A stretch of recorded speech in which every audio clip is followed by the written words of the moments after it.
حضرت سیدنا سفیان ثوری رحمۃ اللہ تعالیٰ علیہ فرماتے ہیں، وہ اپنا ایک واقعہ بیان کر رہے ہیں کہ میں نے دوران طواف ایک عاشق رسول کو ہر قدم پر حضور نبی پاک صاحب لولاک سیاح افلاک صلی اللہ علیہ وآلہ وسلم پر درود پاک پڑھتے ہوئے دیکھا۔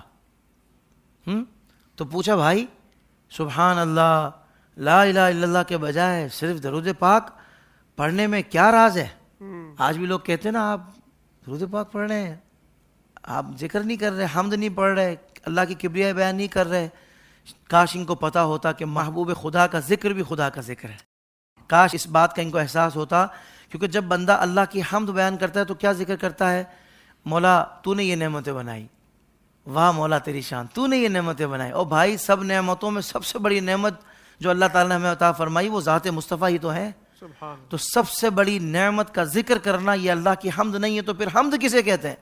اللہ اکبر کبیرہ۔ آگے سنیے، تو انہوں نے پوچھا کہ آپ سبحان اللہ لا الہ الا اللہ کے بجائے صرف درود پاک پڑھ رہے ہیں، اس میں کیا راز ہے؟ تو اس نے میرا نام دریافت کیا، پھر کہا میں نے اپنے والد گرامی کے ساتھ حج بیت اللہ کے لیے میں چلا۔ اثناء سفر یعنی سفر کے دوران والد بزرگوار شدید بیمار ہو گئے، یہاں تک کہ ہم ایک مقام پر ٹھہر گئے، علاج معالجہ کیا، مگر قضاء الہی سے وہ وفات پا گئے۔ یکایک ان کا چہرہ سیاہ اور آنکھیں ترچھی ہو گئیں، اللہ، اور پیٹ بھی پھول گیا۔ یہ کون بتا رہا ہے کہ جو درود پاک پڑھ رہا تھا اور ان سے پوچھا گیا کہ بھائی صرف درود کیوں ہیں؟ تو یہ اپنے والد کا قصہ سنا رہے ہیں۔ وہ کہتے ہیں کہ جب ایسا حال ہوا میرے والد صاحب کا تو میں دیکھ کر گھبرا گیا اور روتے ہوئے میں نے پڑھا انا للہ و انا الیہ راجعون۔ میں نے مرحوم کے چہرے پر چادر اڑا دی، اسی پریشانی کے عالم میں مجھے نیند نے آ گھیرا۔ میں نے خواب میں انتہائی صاف ستھرے لباس میں ملبوس ایک حسن و جمال کے پیکر معطر بزرگ کی زیارت کی۔ سبحان، ایسا صاحب حسن و جمال میری آنکھ نے کبھی نہیں دیکھا تھا اور ایسی خوشبو بھی میں نے کبھی نہیں سونگھی تھی۔ وہ میرے والد مرحوم کے قریب تشریف لائے، چادر ہٹائی اور اپنا نورانی ہاتھ ان کے چہرے پر پھیرا۔ دیکھتے ہی دیکھتے مرحوم کے چہرے کی سیاہی نور میں تبدیل ہو گئی۔ اللہ سبحان اللہ سبحان اللہ، اور آنکھیں اور پیٹ بھی درست ہو گئے۔ جب وہ نورانی بزرگ واپس جانے لگے تو میں ان کے دامن سے لپٹ گیا اور عرض کرنے لگا، میں جاننا چاہتا ہوں کہ آپ کون ہیں کہ جن کے سبب اللہ نے میرے والد مرحوم پر اس ویرانے میں یہ احسان فرمایا۔ فرمایا کیا تم مجھے نہیں پہچانتے؟ اللہ اکبر، وہ کون تھی وہ ہستی؟ فرمانے لگے کہ میں صاحب قرآن محمد بن عبداللہ صلی اللہ علیہ وآلہ وسلم ہوں۔ تمہارے والد گناہگار تھے لیکن مجھ پر کثرت سے درود پاک بھیجتے تھے۔ جب یہ اس تکلیف میں مبتلا ہوئے تو مجھ سے فریاد کی، اور بے شک جو مجھ پر کثرت سے درود پاک پڑھتا ہے میں اس کی فریاد رسی کرتا ہوں۔ سبحان اللہ، اللہ اکبر، سبحان اللہ۔ کہنے لگے پھر میری آنکھ کھل گئی، میں نے دیکھا حقیقت میں بھی میرے والد مرحوم کے چہرے پر نور پھیلا ہوا تھا اور پیٹ بھی اپنی اصلی حالت میں آ چکا تھا۔ اللہ عز و جل کی ان پر رحمت ہو اور ان کے صدقے ہماری بے حساب مغفرت ہو، آمین بجاہ النبی الامین صلی اللہ تعالی علیہ وآلہ وسلم۔ دنیا و آخرت میں جب میں رہوں سلامت، پیارے پڑھوں نہ کیوں کر تم پر سلام ہر دم۔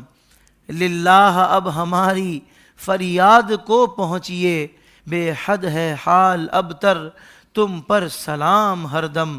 صلو علی الحبیب صلی اللہ تعالی علی محمد صلی اللہ علیہ وآلہ وسلم۔ ناظرین کرام، اعمال تو ہمارے پاس بھی کچھ ایسے نہیں ہیں کہ ہم اللہ اس کے رسول کی بارگاہ میں پیش کر سکیں، لیکن ہم نے علماء سے سنا کہ درود پاک ایک ایسا عمل ہے کہ جو قبول ہی قبول ہے، بلکہ اس عمل کی ایسی برکات ہیں کہ اگر دعاؤں کے اول آخر بھی درود پاک پڑھ لیا جائے تو اللہ تعالیٰ دعائیں بھی درود پاک کی برکت سے قبول فرماتا ہے۔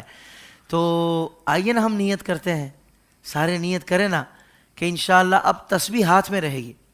یہ تسبیح جو ہے نا یہ اب ہاتھ میں رہے، کیونکہ تسبیح جب ہاتھ میں رہتی ہے نا تو بندہ پڑھتا رہتا ہے۔ بس آپ نے اپنی نیت پہ غور کرنا ہے کہ میں یہ دکھانا کے لیے تسبیح ہاتھ میں لی ہوئی ہے کہ نہیں، میں نے اپنی عادت بنانی ہے کہ حضور نبی کریم صلی اللہ علیہ وسلم پر درود پاک کثرت سے پڑھنا ہے۔ اپنی نیت پہ غور کرتے رہنا ہے. باقی لوگ کہیں نا بھائی دکھاوا یہ وہ, ان کی باتوں پہ زیادہ دھیان نہیں دینا. جب مستقل آپ کے ہاتھ میں تسبیح ہوگی نا تو پھر وہ ان کا جو غلط ذہن میں بات آ رہی تھی نا, غلط فہمی آ رہی تھی, انشاءاللہ وہ دور ہو جائے گی. تو ہم نیت کریں انشاءاللہ کہ روزانہ کم از کم 1200 مرتبہ درود پاک پڑھنے کا معمول بنائیں. اور دیری کتنی لگتی ہے, صلی اللہ علی محمد صلی اللہ علیہ وآلہ وسلم, الصلاۃ والسلام علیک یا رسول اللہ. کتنے پیارے پیارے درود پاک, درود رضویہ ہیں. تو میں چاہوں گا کہ نیت کریں انشاءاللہ کہ ہم درود پاک کی کثرت کریں گے. اور اگر 1200 بھی نہ پڑھ سکیں تو 313 بھی جو پڑھے گا نا روزانہ, وہ کثرت سے درود پاک پڑھنے والوں میں آ جائے گا. اللہ تبارک و تعالی ہمیں درود پاک کثرت سے پڑھنے کی توفیق عطا فرمائے اور اپنے محبوب کی شفاعت سے بہرہ مند فرمائے. سوشل میڈیا پر اسلام کی صحیح تعلیمات جاننے کے لیے ابھی حافظ سائر قادری کا نیا YouTube channel Islamic digital studio subscribe کر لیں, اور ہاں نوٹیفیکیشن بیل آئیکن کو بھی پریس کر لیں تاکہ ہماری نئی ویڈیوز آپ تک بر وقت پہنچ سکے.